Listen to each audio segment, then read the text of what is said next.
ایک شخص میرے پاس آیا، ظاہر ہے تکلیف میں اور پریشانی میں لوگ اپنے مذہب کے رہنماؤں کے پاس جاتے ہیں، یہ ان کا دینی اخلاقی ہر اعتبار سے حق ہے، اور بہت پریشان تھا۔ میں نے دریافت کیا تو پتہ چلا کہ کسی موذی مرض کا حملہ بتایا گیا ہے۔ میں نے کہا ہر مرض موذی ہے جب اس کا علاج نہ ہو، اور ہر مرض شفایاب ہے جب اللہ شفا دے، اور اللہ تعالیٰ نے ایسا کوئی سرجن اور اسپیشلسٹ اپنے پاس نہیں بٹھایا جو اس کی بات کا وہ پابند ہو، ایسا نہیں۔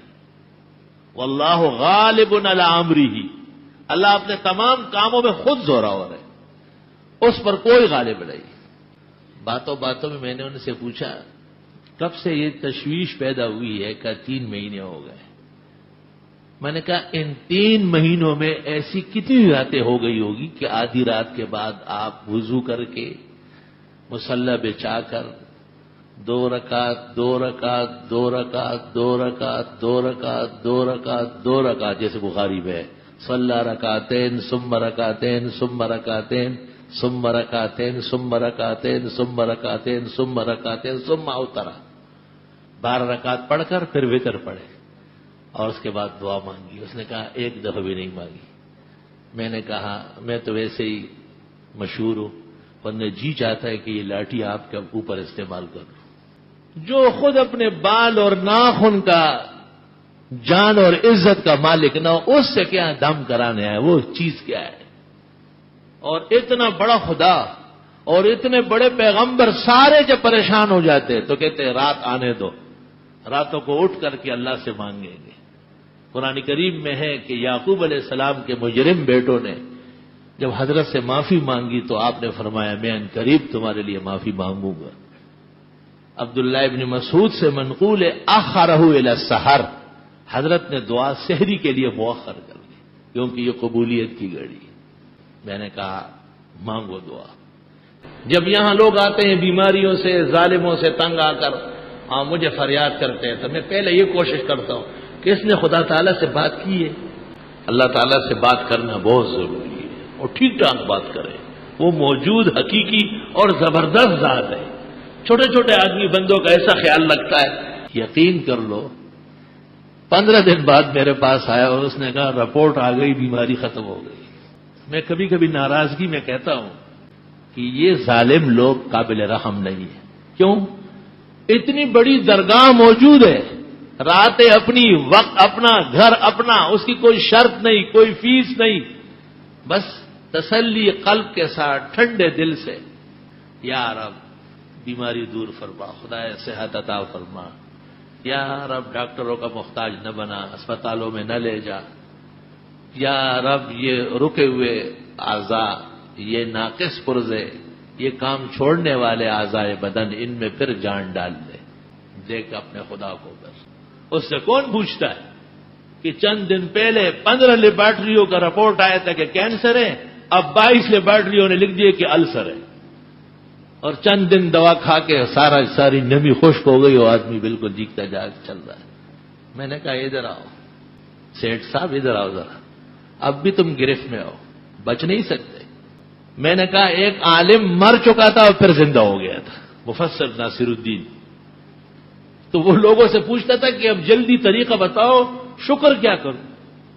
تو ان کو کہا قرآن کی تفسیر لکھ لو، تفسیر ناصری اس کے بعد لکھی۔ میں نے کہا تیری بچت اور نجات کا ذریعہ یہ کہ ایک مسجد یا ایک مدرسہ اول سے اخیر تک بنا کر لو، بناؤ۔ پہلے پوچھ چکا تھا، اس نے کہا میں 100 مسجدیں بنا سکتا ہوں۔ ایسے نہیں ہے کہ 200 روپے والے سے ہم گئے کہ آپ مسجد بنائیں، لا یکلف اللہ نفسا الا وسعها۔ ہارون الرشید نے خواب دیکھا، امام ابو یوسف سے کہا تو حضرت نے کہا مغرب کے سورج ڈوبنے سے پہلے 100 اونٹ آج ذبح کرے، 100 کل، 100 پرسوں، اور روزانہ 3 دن تک 300 اونٹ خیرات کرے۔ ہارون نے جلدی وزیر مال کو طلب کیا اور اس کو کہا بھائی میرے ذاتی خرچے میں سے جو میری آمدنی ہے، میرے حاصلات ہیں، ان میں سے ذرا سستے سستے اونٹ خریدو، 100 آج، 100 کل، 100 پرسوں۔ اس نے کہا میں حساب لگاتا ہوں کہ اتنے مال تیرے پاس ہے بھی ہے نہیں۔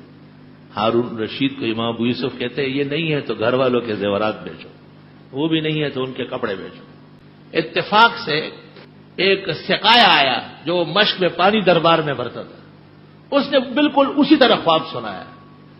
امام ابو یوسف نے کہا بکرا ذبح کرو۔ کہا جی بکرا کہاں سے آئے گا؟ کہا مرغا ذبح کرو۔ کہا مرغا کہ میں نے 1 سال ہو گیا مرغے کی بوٹی نہیں دیکھی۔ کہا ایک انڈا خرید لو اور وہ کسی مسکین کو دے دو۔ تو ہارون رشید نے ان کو کہا حضرت ہم غریبوں کے لیے 300 اونٹ اور اس کو ایک انڈے سے بھی چھڑوا لیا۔ حضرت نے فرمایا تیرے 300 اونٹ کٹنے کے بعد بھی بلا کے آنے سے ڈر لگتا ہے، بچ نہیں سکو گے، خطرہ ہے، خوف ہے کہ شاید میں نے کم بتا دیا۔ اور یہ عاجز مسکین اللہ کے راستے میں 1 پائی بھی دے گا، 1 روپیہ بھی اخلاص سے دے دے گا، اللہ اس کی بلا ٹال لے گا۔ لا یکلف اللہ نفسا الا وسعها۔ درمیان میں ایک مسئلہ سن لو بہت اچھی طرح کان کھول کر، کہ جب بلایا اور آفات اوپر سے اترتی ہے تو 2 قسم کی ہوتی ہے۔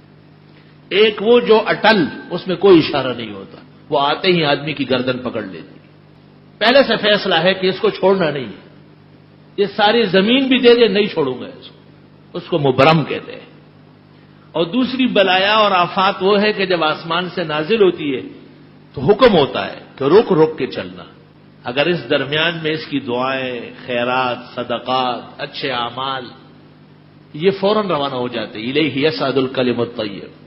آسمان و زمین کے بیچ میں آنے والی بلا اور جانے والا صدقہ، خیرات، دعا یہ لڑ پڑتی ہے۔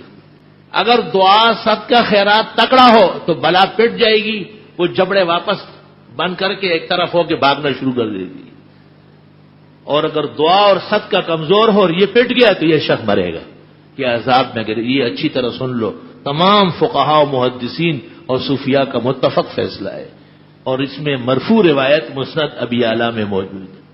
ہر شخص بلا اور آفات سے بچنے کے لیے اللہ کو راضی کرے۔ پھر گھڑیاں دیکھی جاتی ہے، فرض نماز کے بعد مختصر دعا قبول ہوتی ہے، اذان ختم ہوتی ہے دعا قبول ہوتی ہے، ہاتھ اٹھانے کی ضرورت نہیں۔ راتوں کے اندھیرے میں نصف رات سے پہلے کا عمل اور ہے، نصف رات کے بعد کا عمل اور ہے۔ نصف رات سے پہلے والے عمل پیش کیے جاتے ہیں، نصف رات کے بعد کے عمل خود پیش ہوتے ہیں، درمیان سے ملائک ہٹ جاتے ہیں، فرشتوں کہتے ہیں ہٹو درمیان سے۔ اس وقت جو دعائیں آ رہی ہے، آنسو آ رہے ہیں، اس کو درمیان میں نہ آؤ تو پیچھے ہٹو۔ صحیح مسلم، جامع ترمذی، سننان سب میں موجود ہے۔ جو آگے آ رہے ہیں وہ نمازیوں کا۔ السلام علیکم۔ جی دوستو، آپ نے دیکھا اور سنا شیخ مفتی ظہور ولی خان رحمۃ اللہ علیہ کو، کہ شیخ مفتی ظہور ولی خان رحمۃ اللہ علیہ کیا بیان فرما رہے تھے۔